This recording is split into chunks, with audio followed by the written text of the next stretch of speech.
شروع اللہ کا نام لے کر جو بڑا مہربان نہایت رحم والا ہے۔ اے پیغمبر صلی اللہ علیہ وآلہ وسلم، جو عورت تم سے اپنے شوہر کے بارے میں بحث و جدال کرتی اور اللہ سے شکایت رنج و ملال کرتی تھی، اللہ نے اس کی التجا سن لی اور اللہ تم دونوں کی گفتگو سن رہا تھا۔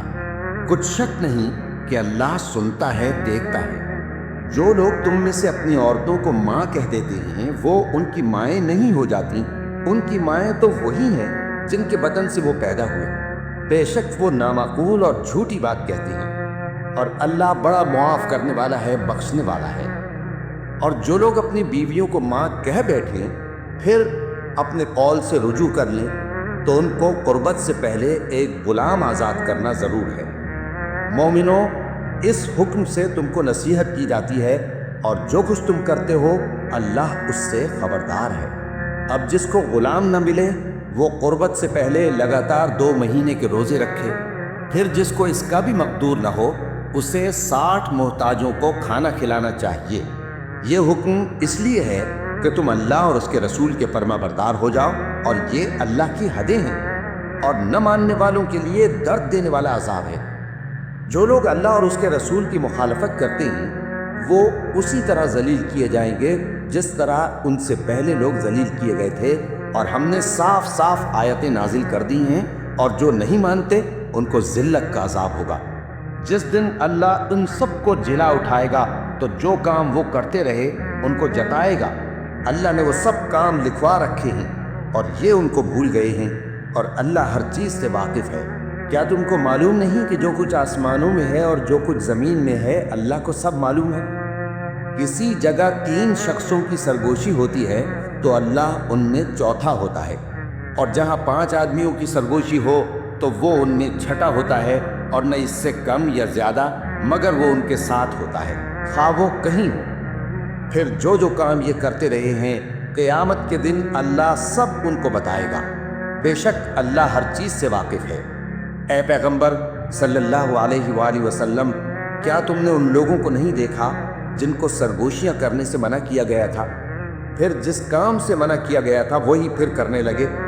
اور یہ تو گناہ اور ظلم اور پیغمبر صلی اللہ علیہ وآلہ وسلم کی نافرمانی کی سرگوشیاں کرتے ہیں، اور جب تمہارے پاس آتے ہیں تو اللہ تعالیٰ کے بتائے ہوئے الفاظ کے بجائے دوسرے الفاظ میں تمہیں دعا دیتے ہیں، اور اپنے دل میں کہتے ہیں کہ اگر یہ واقعی پیغمبر ہیں تو جو کچھ ہم کہتے ہیں اللہ ہمیں اس کی سزا کیوں نہیں دیتا؟ اے پیغمبر صلی اللہ علیہ وآلہ وسلم، ان کو دوزخ ہی کی سزا کافی ہے، یہ اسی میں داخل ہوں گے، اور وہ بری جگہ ہے۔ مومنوں، جب تم آپس میں سرگوشیاں کرنے لگو تو گناہ اور زیادتی اور پیغمبر کی نافرمانی کی باتیں نہ کرنا، بلکہ نیکوکاری اور پرہیزگاری کی باتیں کرنا، اور اللہ سے جس کے سامنے جمع کیے جاؤ گے ڈرتے رہنا۔ منافقوں کی سرگوشیاں تو شیطان کے اکسانے سے ہیں، جو اس لیے کی جاتی ہیں کہ مومن ان سے رنجیدہ ہوں، مگر اللہ کے حکم کے سوا ان سے انہیں کچھ نقصان نہیں پہنچ سکتا۔ تو مومنوں کو چاہیے کہ اللہ ہی پر بھروسہ رکھیں۔ مومنوں، جب تم سے کہا جائے کہ مجلس میں کھل کر بیٹھو تو کھل کر بیٹھا کرو، اللہ تم کو کشادگی بخشے گا، اور جب کہا جائے کہ اٹھ کھڑے ہو تو اٹھ کھڑے ہوا کرو۔ جو لوگ تم میں سے ایمان لائے ہیں اور جن کو علم عطا کیا گیا ہے اللہ ان کے درجے بلند کرے گا، اور اللہ تمہارے سب کاموں سے واقف ہے۔ مومنوں، جب تم پیغمبر کے کان میں کوئی بات کہو تو بات کہنے سے پہلے مساکین کو کچھ خیرات کر دیا کرو، یہ تمہارے لیے بہت بہتر اور پاکیزگی کی بات ہے۔ اور اگر خیرات تم کو میسر نہ آئے تو اللہ بخشنے والا مہربان ہے۔ کیا تم اس سے کہ پیغمبر کے کان میں کوئی بات کہنے سے پہلے خیرات کرو ڈر گئے؟ پھر جب تم نے ایسا نہ کیا اور اللہ نے تمہیں معاف کر دیا تو نماز قائم کرتے رہو اور زکوٰۃ دیتے رہو، اور اللہ اور اس کے رسول صلی اللہ علیہ وآلہ وسلم کی فرما برداری کرتے رہو، اور جو کچھ تم کرتے ہو اللہ اس سے خبردار ہے۔ بھلا تم نے ان لوگوں کو نہیں دیکھا جو ایسے لوگوں سے دوستی کرتے ہیں جن پر اللہ کا غضب ہوا؟ وہ نہ تم میں ہیں نہ ان میں، اور جان بوجھ کر جھوٹی باتوں پر قسمیں کھاتے ہیں۔ اللہ نے ان کے لیے سخت عذاب تیار کر رکھا ہے۔ یہ جو کچھ کرتے ہیں یقیناً برا ہے۔ انہوں نے اپنی قسموں کو ڈھال بنا لیا ہے اور لوگوں کو اللہ کے رستے سے روک دیا ہے۔ سو ان کے لیے ذلت کا عذاب ہے۔ اللہ کے عذاب کے سامنے نہ تو ان کا مال ہی کچھ کام آئے گا اور نہ اولاد ہی کچھ فائدہ دے گی۔ یہ لوگ اہل دوزخ ہیں، اس میں ہمیشہ جلتے رہیں گے۔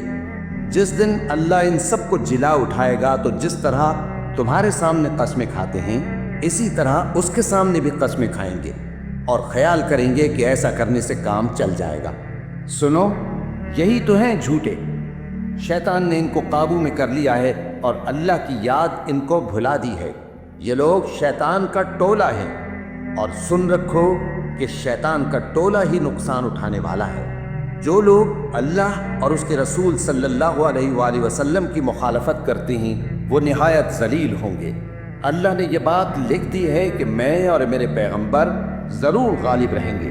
بے شک اللہ زور آور ہے، صاحب اقتدار ہے۔ جو لوگ اللہ پر اور روز قیامت پر ایمان رکھتے ہیں تم ان کو اللہ اور اس کے رسول صلی اللہ علیہ وآلہ وسلم کے دشمنوں سے دوستی کرتے ہوئے نہ دیکھو گے، خواہ وہ ان کے باپ یا بیٹے یا بھائی یا خاندان ہی کے لوگ ہوں۔